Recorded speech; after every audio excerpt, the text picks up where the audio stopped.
Cerebro de Boltzmann. ¿Te imaginas que, en algún lugar del universo, una memoria tuya apareciera de la nada sin que nada la haya causado?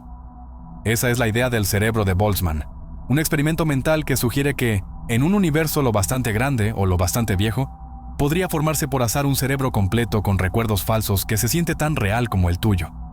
Es una forma de forzar a la ciencia a pensar qué modelos cosmológicos son plausibles. Para entender por qué surge la idea, necesitas pensar en entropía y probabilidad. Ludwig Boltzmann estudió cómo las partículas tienden a estados más probables. Eso es lo que llamamos aumento de entropía.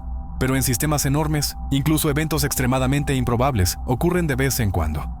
Si esperas lo suficiente, las fluctuaciones pueden, en principio, ordenar partículas en configuraciones complejas.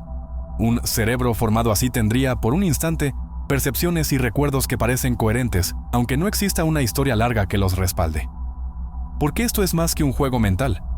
Porque algunos modelos cosmológicos modernos predicen que si el universo continúa en ciertos estados, como una expansión eterna, las fluctuaciones aleatorias podrían producir muchos más cerebros espontáneos que observadores normales, que evolucionan en un cosmos con historia. Si eso fuera verdad, la teoría implicaría que es estadísticamente más probable que tú seas uno de esos cerebros momentáneos, y eso causa una contradicción entre lo que creemos que sabemos y lo que la teoría predice.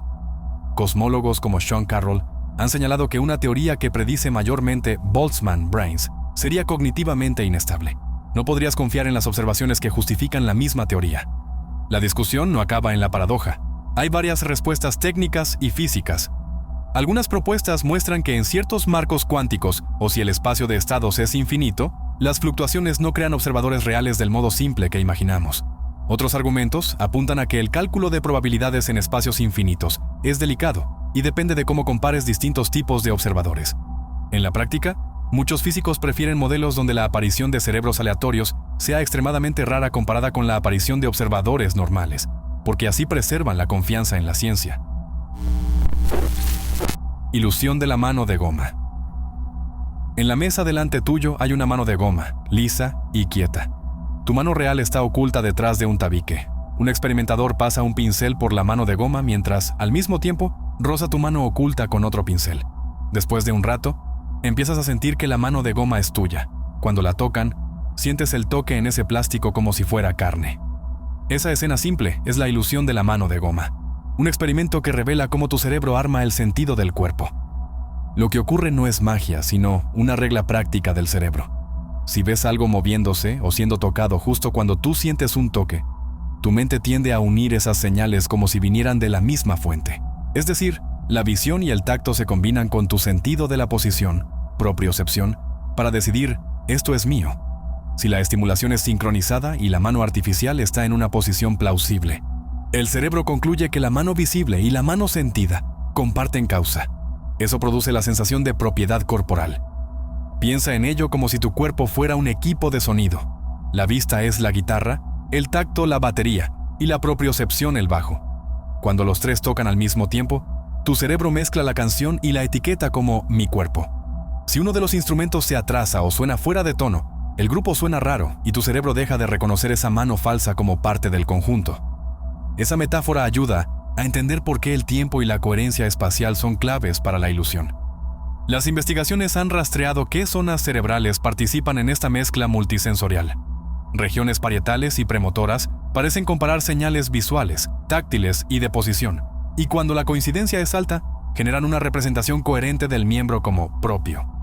Estudios con neuroimagen muestran cambios en la actividad de esas áreas durante la ilusión, lo que sugiere que el sentido del yo corporal emerge de procesos neuronales concretos, no de una propiedad mística. No todo es consenso absoluto. Algunos trabajos recientes señalan que factores como la sugestión, las expectativas o las características del experimento pueden influir en la fuerza de la ilusión. Dicho de otro modo, parte del efecto puede deberse a que uno espera sentir esa propiedad cuando se dan las pistas adecuadas.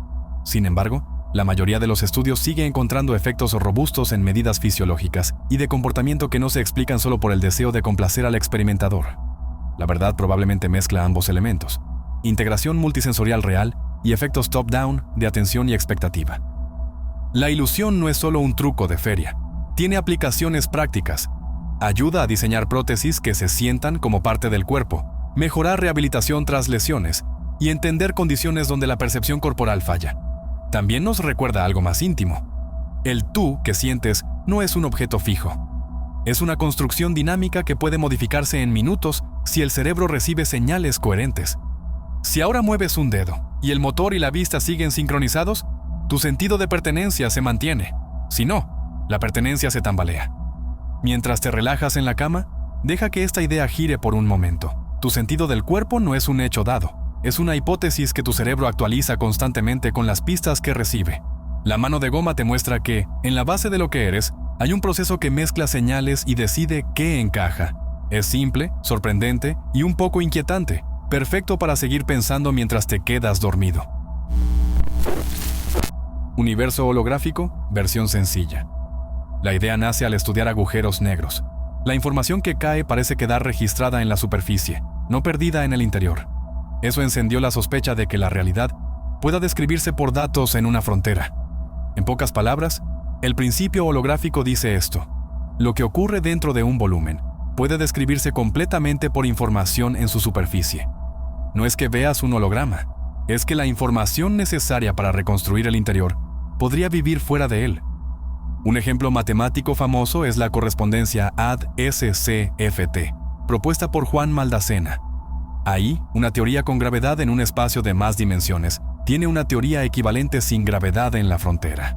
Es una realización concreta, no una prueba de que nuestro universo sea exactamente así, pero muestra que la idea puede funcionar en modelos precisos. ¿Importante? Hoy es una conjetura potente, no una evidencia directa de que vivimos en una hoja 2 dimensiones. Muchos físicos la tratan como una herramienta teórica útil, y aún faltan maneras claras de comprobarla en nuestro cosmos. Imagina una caja de regalo. La etiqueta en el exterior no solo dice qué hay dentro, sino que contiene la receta exacta para recrear cada plato. Esa etiqueta sería suficiente para reconstruir todo el interior sin abrir la caja. Así funciona la metáfora: menos dimensiones, misma información. Analogía simple, no literal. La utilidad real es práctica. La idea ayuda a estudiar la gravedad cuántica y los agujeros negros, y ha ofrecido puentes a problemas en física de materia condensada y teorías cuánticas. Eso la convierte en una de las pistas más fructíferas para entender cómo puede nacer el espacio desde algo más básico. Mientras te recuestas, piensa esto: si el espacio tridimensional pudiera surgir de información más simple, la sensación de profundidad que tienes podría ser la proyección de reglas más pequeñas. Es una imagen breve, extraña y hermosa para quedarse meditando antes de dormir. Blindsight, ver sin conciencia.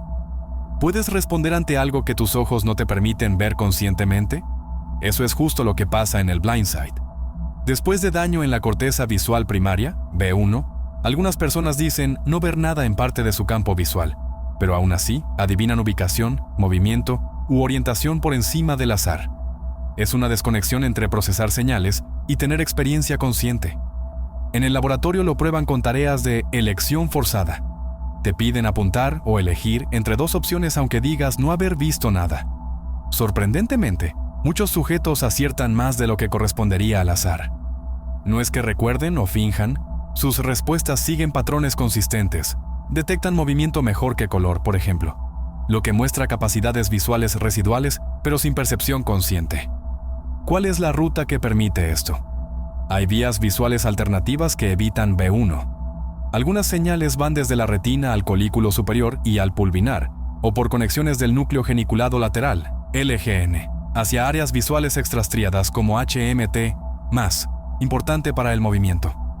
Estudios en humanos y monos han identificado esas rutas y las han ligado a comportamientos visuales sin conciencia. En suma, los ojos y el cerebro siguen comunicándose, pero la vía principal que genera la experiencia visual está dañada. ¿Por qué importa esto para entender la conciencia? Porque separa 2 cosas que solemos confundir: procesar información y tener una vivencia. Blindsight demuestra que puedes usar información visual para actuar sin que aparezca la sensación de ver.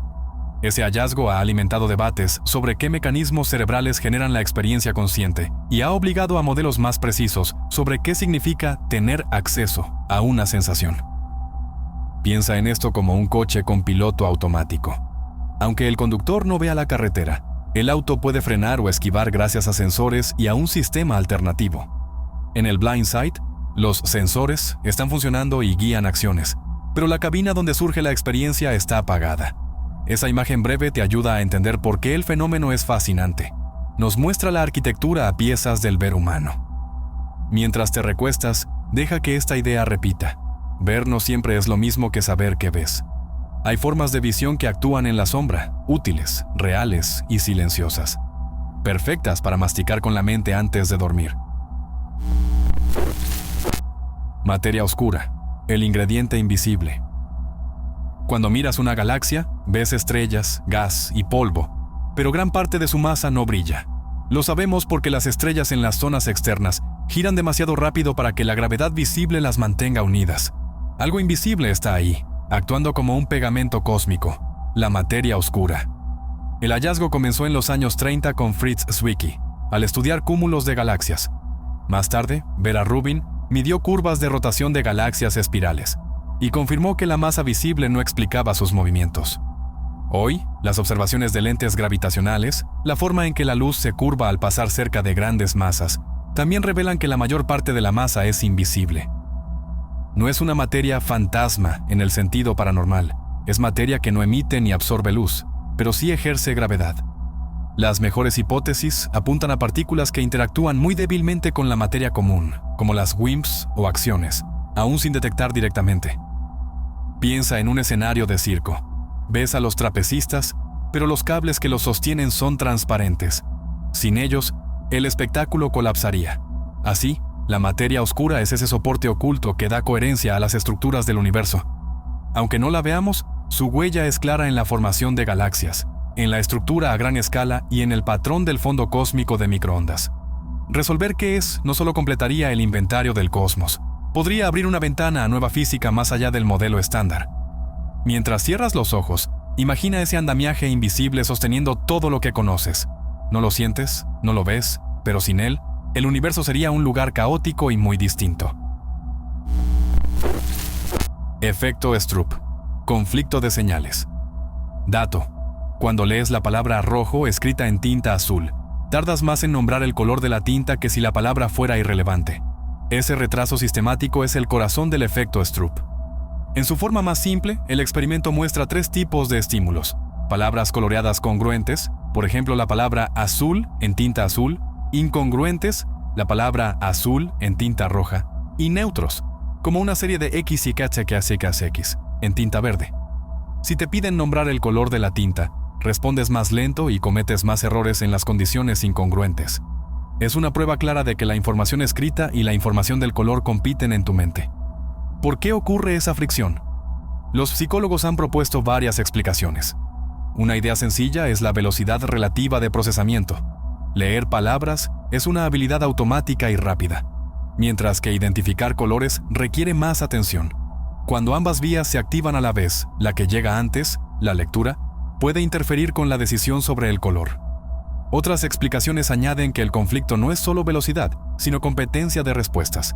2 mensajes diferentes intentan controlar la misma salida verbal o motora.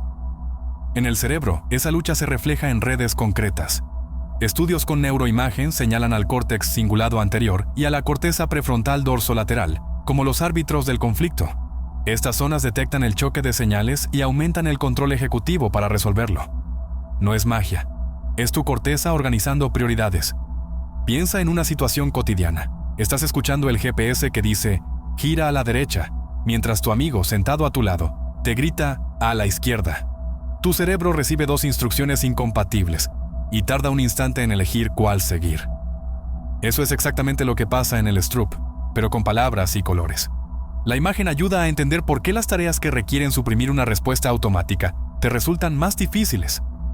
El Stroop no es solo un juego de laboratorio. Tiene aplicaciones prácticas. Se usa en neuropsicología para evaluar atención y control inhibitorio. También existen variantes emocionales en las que las palabras tienen carga afectiva y revelan sesgos en depresión o ansiedad.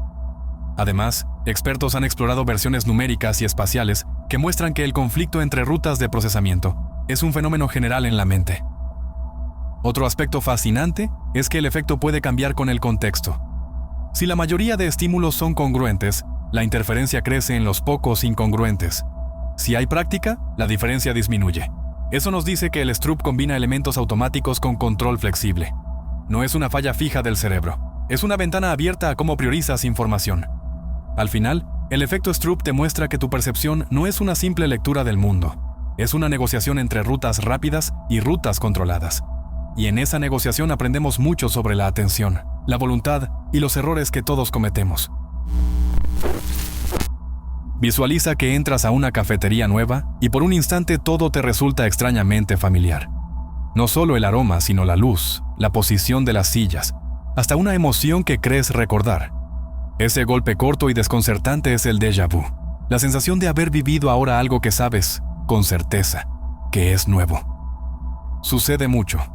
La mayoría de las personas lo ha sentido al menos una vez. En estudios clínicos y encuestas se reporta que entre 2/3 partes y hasta más del 90% de la gente ha tenido alguna experiencia de déjà vu en la vida. Por lo general es algo pasajero y benigno. ¿Qué puede estar pasando dentro de tu cabeza cuando ocurre? Hay varias ideas, y la más influyente habla de un desajuste entre procesos de memoria. Tu cerebro tiene rutas que reconocen familiaridad rápida y otras que reconstruyen recuerdos completos. Si por un instante la señal de familiaridad se activa sin que la reconstrucción consciente confirme un recuerdo, surge la sensación de «esto ya lo viví». Es como si el detector de familiaridad sonara antes de que el archivo completo esté listo. Otra explicación es la del procesamiento doble. A veces una entrada sensorial llega 2 veces o por 2 rutas muy cercanas en el tiempo. La primera pasada pasa desapercibida. La segunda se siente extraña porque tu cerebro interpreta que algo ya fue procesado. Piensa en cuando una notificación aparece 2 veces en tu teléfono y por un segundo crees que la leíste antes. Esa brecha de milisegundos puede bastar para producir la sensación. Hay casos en los que el déjà vu no es solo un truco pasajero. En algunas formas de epilepsia del lóbulo temporal, el déjà vu forma parte de la aura de la crisis. Allí la experiencia es más intensa y acompañada de otros síntomas. Eso mostró que estructuras como el hipocampo y la corteza parahipocampal están involucradas en la sensación de familiaridad y en la falsificación de recuerdos. En personas sanas, las mismas regiones parecen jugar un papel, aunque de forma menos dramática. El fenómeno también tiene un patrón en la vida. Aparece con más frecuencia en jóvenes adultos y tiende a bajar con la edad. Factores como el cansancio, el estrés y viajar a lugares nuevos aumentan la probabilidad de tener déjà vu. Incluso soñar con lugares parecidos o tener recuerdos difusos puede preparar el terreno para que una situación nueva se perciba como conocida. ¿Por qué importa entenderlo? Porque el déjà vu revela cómo tu cerebro arma la coherencia del pasado y el presente. No es una prueba de vidas pasadas ni un fallo místico. Es una ventana a los mecanismos de la memoria. Saber que a veces la señal de familiaridad se adelanta o se confunde te ayuda a ver la memoria como un proceso dinámico, no como un archivo perfecto. Si alguna vez sientes déjà vu con síntomas extraños como confusión prolongada, pérdida de conciencia o repetición frecuente de episodios, conviene consultar a un médico. Pero si es ocasional y breve, es solo un recordatorio de que tu mente está continuamente verificando y ensamblando el mundo. En ese pequeño fallo hay, curiosamente, mucha información sobre cómo funciona tu percepción y tu memoria. Ilusión del punto ciego. ¿Sabías que cada uno de tus ojos tiene un pequeño hueco donde no hay receptores de luz y aún así no lo notas? Esa ausencia se llama papila óptica o punto ciego. Allí sale el nervio óptico y no hay conos ni bastones, así que, objetivamente, hay una mancha ciega en tu campo visual.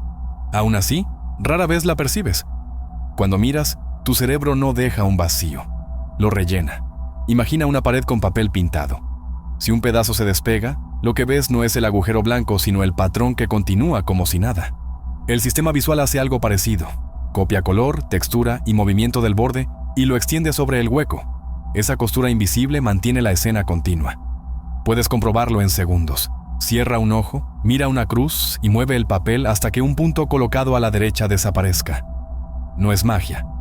La imagen del punto cae en la parte de la retina sin fotorreceptores. Tu visión rellena automáticamente y percibes la superficie como completa. Hay videos y guías que muestran este sencillo experimento. ¿Cómo lo hace el cerebro? No existe una única respuesta curtida.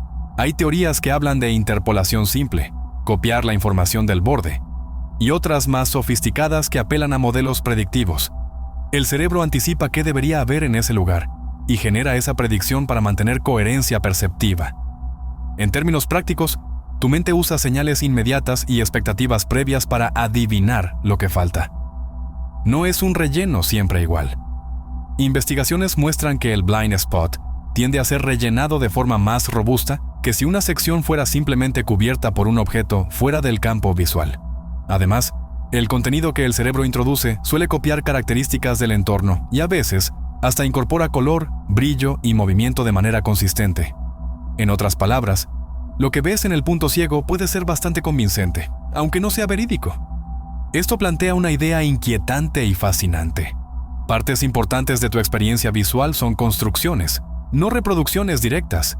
Estudios han demostrado que la percepción rellenada puede sentirse tan real que el cerebro la trata como información fiable, aunque objetivamente sea inferida. Esa confianza explica por qué no cuestionas la continuidad visual en tu día a día. El fenómeno no se limita al punto ciego. La misma lógica de rellenado aparece cuando miras texturas repetidas, cielos uniformes o superficies que se interrumpen. También influye la atención y el contexto. Si estás concentrado en otra cosa, el relleno ocurre sin esfuerzo. Si examinas la zona con cuidado, el truco se deshace. Por eso los trucos ópticos que exponen huecos o discontinuidades funcionan mejor cuando tu atención está desenfocada. ¿Por qué importa? Porque entender este parche invisible te enseña algo esencial. Ver no es recibir pasivamente, es construir activamente. Esa construcción hace posible que el mundo se nos presente estable y usable. También nos recuerda que la percepción puede equivocarse. A veces la mente prefiere una historia coherente antes que la verdad fragmentaria. Efecto rueda fantasma, aliasing perceptivo. ¿Alguna vez miraste una rueda y por un instante te pareció girar al revés? Ese truco se llama efecto rueda fantasma. En películas y en cámaras ocurre porque la escena se captura en fotogramas discretos y el ojo o la cámara muestra posiciones separadas en el tiempo. Cuando la posición de los radios entre cuadros encaja de cierta forma, tu cerebro construye una dirección errónea. Es, en esencia, un alias temporal. Piensa en esto como si tuvieras un reloj que toma fotos cada décima de segundo. Si la aguja avanza justo lo suficiente entre foto y foto, al mirarlas en secuencia parecerá que la aguja avanza hacia atrás o que está quieta. Lo que ves no es la rotación continua, sino la secuencia de posiciones muestreadas. Esa es la versión clásica que vemos en cine y en cámaras. Ahora imagina un ventilador en una discoteca con luces estroboscópicas. La luz parpadea y cada destello congela la posición del ventilador. Si el parpadeo se sincroniza con la velocidad del ventilador, verás movimientos extraños. Ese efecto estroboscópico es hermano del aliasing y explica por qué bajo ciertas luces las palas parecen lentas o incluso invertidas. Lo interesante es que no todo se reduce a cámaras o luces parpadeantes. Hay experimentos que muestran una versión del efecto incluso con luz continua. Eso generó debate entre investigadores porque sugiere que, además del muestreo externo, nuestra propia percepción temporal, como el sistema visual organiza instantes, puede muestrear y reconstruir el movimiento de forma que aparezcan esas inversiones. En otras palabras, no solo falla la cámara, a veces falla la interpretación del cerebro. Desde la perspectiva técnica, la explicación principal sigue siendo el aliasing. Cuando la frecuencia de muestreo es insuficiente para seguir la señal continua, aparecen falsas frecuencias. Ese es un principio que se aplica en sonido y en imágenes. En visión humana hay componentes similares porque la información llega en pulsos, y el cerebro integra paquetes de datos en ventanas temporales. Si la rotación se alinea con esas ventanas, surgen percepciones engañosas. Hay otra capa más curiosa. El cerebro no solo recibe datos, los interpreta basándose en expectativas. Si cada radio de la rueda es casi idéntico, el sistema visual tiende a emparejar posiciones sucesivas con el mismo radio. Esa uniformidad facilita la ilusión. Investigaciones y revisiones científicas han mostrado que tanto factores ópticos como procesos de alto nivel contribuyen al fenómeno. En la vida cotidiana lo ves en hélices, aspas de ventilador, ruedas de coche en cine y en algunos clips viejos de películas. También tiene consecuencias prácticas. En talleres con iluminación que parpadea a la frecuencia de la red eléctrica, máquinas giratorias pueden parecer detenidas. Eso es peligroso para operadores. Y por eso en industria se recomiendan soluciones de iluminación o protección que eliminen el parpadeo sincronizable con la velocidad de los motores. Si quieres comprobarlo ahora mismo, haz un experimento sencillo. Mira un ventilador o una rueda y grábalo con tu móvil en cámara lenta o en modo normal. Cambia la velocidad de la rueda o la frecuencia de la cámara virtual, cambiando la velocidad de reproducción. Verás cómo la dirección aparente y la velocidad percibida cambian según la relación entre rotación y muestreo. Es un truco que puedes reproducir en casa y que enseña la regla básica. Si muestreas demasiado despacio, la señal real aparece plegada sobre sí misma. Ilusión de la continuidad personal. La sensación de que eres la misma persona hoy que ayer es en buena medida una construcción que tu mente mantiene para que puedas funcionar.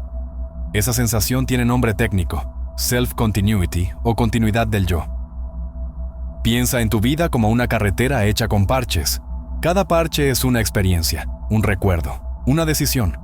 La carretera parece continua cuando la recorres, pero si miras de cerca verás juntas, remiendos, texturas distintas. El sentido de que la vía es una asnola no surge por un milagro. Lo construyes.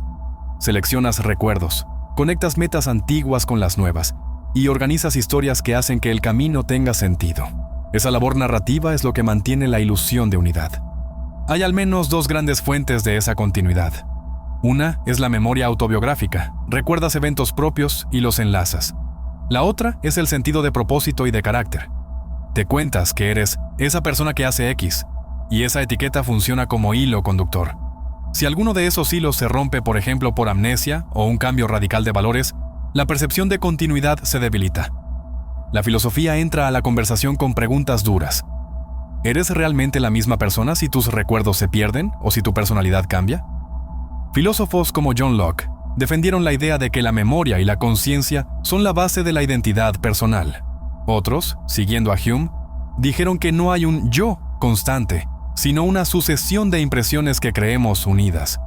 Estas posiciones muestran que cuanto más analizas la continuidad, más se parece a una explicación práctica que a una verdad inmutable. La neurociencia aporta datos concretos.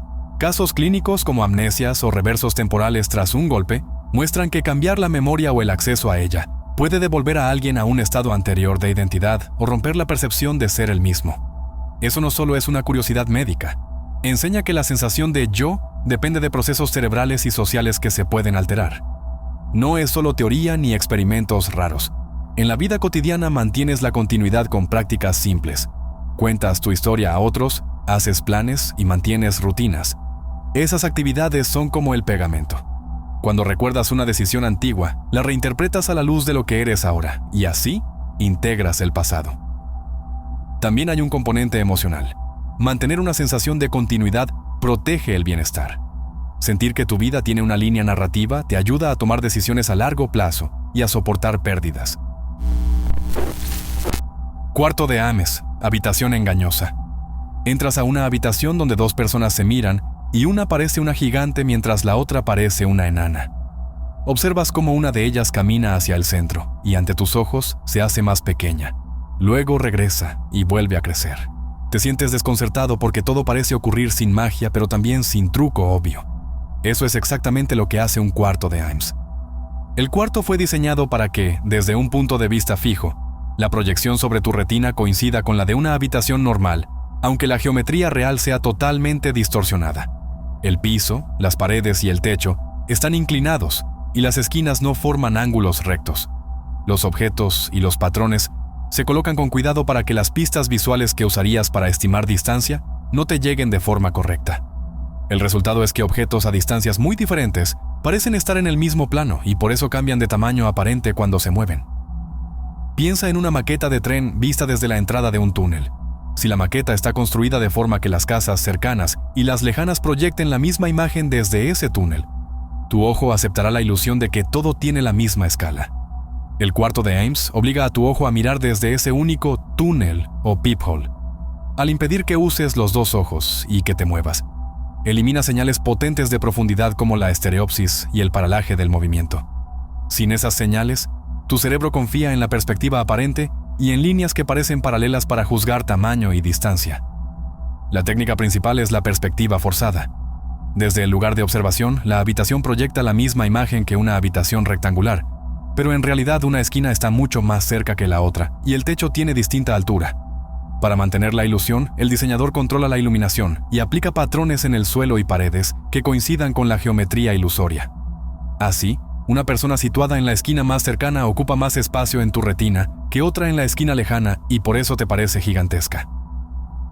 El creador más famoso fue Adelbert Ames Jr., quien, a mediados del siglo XX, construyó estas salas como demostración de cómo la percepción no es solo recepción de luz, sino interpretación activa. Las salas del tipo Ames se han convertido en piezas centrales en museos de ciencia y en escenarios de efectos especiales. En cine se usaron versiones del principio para dar tamaños imposibles a personajes, y en museos interactivos aún hoy te llaman a probar y a participar. ¿Por qué importa este truco? Porque revela algo esencial sobre tu percepción. Juzgas el mundo usando atajos y suposiciones. Si el contexto visual está manipulado de forma que esas suposiciones quedan coherentes entre sí, incluso señales contradictorias como el conocimiento de que dos adultos tienen tamaños parecidos son ignoradas. El cuarto de Ames te muestra que la coherencia visual puede imponerse sobre la lógica. Un buen experimento práctico es verlo en persona en un museo o construir una versión pequeña con cartón y un orificio para mirar. Observa dos figuras de la misma altura colocadas en las esquinas y verás cómo tu percepción cambia. Si miras desde otra posición, la ilusión se rompe. Eso subraya que la experiencia depende del punto de vista y de la restricción de información visual. Al final, el cuarto de Ames no te engaña por maldad. Te enseña que ver es interpretar. Cuando quieras dudar de lo que ves, piensa en esa habitación inclinada. A veces la realidad que tu mente arma es tan coherente que la aceptas sin cuestionarla. Efecto McGurk. Fusión audiovisual. ¿Has notado alguna vez que lo que ves en los labios de alguien cambia lo que escuchas? Imagina escuchar ba mientras ves los labios diciendo ga y oír en tu cabeza un tercer sonido, como da. Eso es el efecto McGurk, una ilusión que revela que tu percepción del habla es una mezcla de oído y vista. Fue descubierto en 1976 por Harry McGurk y John MacDonald, en un experimento sencillo y contundente. Presentaron a gente sonidos y videos con discrepancia entre lo que se oye y lo que se ve. Mucha gente no oye ni lo que suenan, ni lo que ven por separado. En vez de eso, percibe un tercer sonido que surge de la fusión audiovisual. Ese hallazgo mostró que ver a alguien hablar puede alterar literalmente lo que crees oír. ¿Por qué pasa eso? Tu cerebro integra señales de distintas fuentes para crear una percepción única y estable. Cuando la información auditiva es ambigua o débil, el aporte visual, los movimientos de la boca, toma más peso. Las áreas cerebrales encargadas de esa mezcla incluyen la corteza temporal superior, un nodo que une vista y oído para formar el habla que percibes. Experimentos con neuroimagen y estimulación cerebral apoyan que allí ocurre buena parte de la integración. La ilusión no es solo un truco de laboratorio, tiene implicaciones prácticas. Personas con implantes cocleares o pérdida auditiva tienden a apoyarse mucho más en la información visual. En algunos estudios, los usuarios de implante muestran una versión distinta del efecto McGurk o dependen casi por completo de los labios para entender palabras. Eso ayuda a explicar por qué entrenar lectura labial y exponer a los niños al lenguaje hablado temprano mejora la integración sensorial y la recuperación del habla. Tampoco todos reaccionan igual. La fuerza del efecto varía entre lenguas y culturas y entre personas. Hablantes de algunas lenguas muestran el efecto más fuerte que hablantes de otras. Factores como la estructura silábica del idioma, el contacto visual cultural y la experiencia con múltiples lenguas influyen en cuánto se mezcla vista y oído. Además, hay diferencias individuales. Algunos integran las señales con más facilidad que otros. Piensa en esto como cocinar una sopa. Si el caldo, el sonido, es claro y potente, detectas sus sabores sin ayuda. Si el caldo es débil, el trozo de pan, la vista, puede cambiar por completo lo que percibes. Tu cerebro hace algo parecido con el habla. Combina pistas y crea la percepción más probable. A veces la mezcla es perfecta, otras veces produce una ilusión que te recuerda lo dependiente que eres de múltiples canales sensoriales. ¿Y qué nos deja esto para dormir? Sabes que tu mundo no llega en paquetes puros, sino en mezclas. La próxima vez que veas a alguien hablar por teléfono o en video, presta atención a cómo tus ojos y oídos negocian la verdad. Esa negociación es silenciosa, eficiente y a veces traviesa. Si quieres, te lo paso en versión de 4 minutos exactos con ritmo pensado para TTS, más suave para escuchar antes de dormir. Ilusión del movimiento por imágenes estáticas. Flipbook. Imagina que tienes una pequeña libreta en la mano. Dibuja en la primera página una chica con el brazo abajo y en la siguiente, el mismo brazo un poco más arriba, y así sucesivamente. Cuando pasas las hojas con el pulgar, las figuras parecen moverse. Ese truco, la base de los flipbooks, no es magia. Es la forma en que tu sistema visual junta instantes separados para crear movimiento. ¿Cómo logra tu mente esa fusión? Durante una fracción de segundo, la información de cada imagen perdura en tu percepción y además, el cerebro no trata cada cuadro como una unidad aislada. Busca continuidad. Esa combinación, retención breve más tendencia a completar cambios, produce la sensación de una trayectoria suave entre fotogramas. En psicología y teoría de la percepción, esto suele explicarse con conceptos como el fenómeno phi y la beta movement, que describen cómo imágenes sucesivas generan la ilusión de desplazamiento. Un dato importante, durante décadas se habló de la persistencia de la visión, como la explicación principal. La retina retendría la imagen. Pero investigaciones históricas y críticas modernas muestran que la idea es incompleta. No basta con que una imagen permanezca un instante. El movimiento que percibimos depende de procesos más complejos de organización temporal e interpretación activa por parte del cerebro. En resumen, no es solo que la imagen se quede pegada en el ojo, sino que la mente construye movimiento entre cuadros. Piensa en ello como en leer una historia ilustrada. Cada página es una palabra. Tu mente curva la información y completa los verbos que faltan. Si las ilustraciones siguen una progresión lógica, misma silueta, pequeños cambios, la historia resulta clara. Si hay saltos bruscos, sentirás sacudidas o nada de movimiento. Los animadores usan esa intuición. Planifican poses clave y dibujan pasos intermedios para que la acción fluya al pasar las páginas. Hay también un componente físico y práctico. La velocidad importa. Si pasas las hojas muy despacio, no verás continuidad. Si pasas demasiado rápido, quizás se pierda el detalle. El número de imágenes por segundo necesarias para que el movimiento se perciba como fluido depende de la complejidad de la acción y de tu atención. Por eso una animación bien hecha equilibra ritmo y cantidad de cuadros para que la transición sea natural. La historia del flipbook está ligada a otros inventos previos. El fenomenoscopio, el zootropo y los proyectores tempranos usaron la misma idea de secuencias rápidas para producir movimiento aparente, y fueron pasos hacia el cine. Hoy los flipbooks siguen siendo una herramienta didáctica maravillosa. En museos y talleres, te piden que crees uno para entender, con las manos, cómo se arma una animación fotograma a fotograma. Para comprobarlo ahora, dibuja un objeto simple, una pelota o una mano, y muévela un poco entre páginas. Empieza con 5 a 10 cuadros y prueba pasar las hojas despacio e ir acelerando. Observa cómo el movimiento mejora cuando cada dibujo cambia poco respecto al anterior. Ese experimento casero te muestra que la percepción del movimiento no está en la tinta, sino en la secuencia y en el modo en que tu cerebro la junta.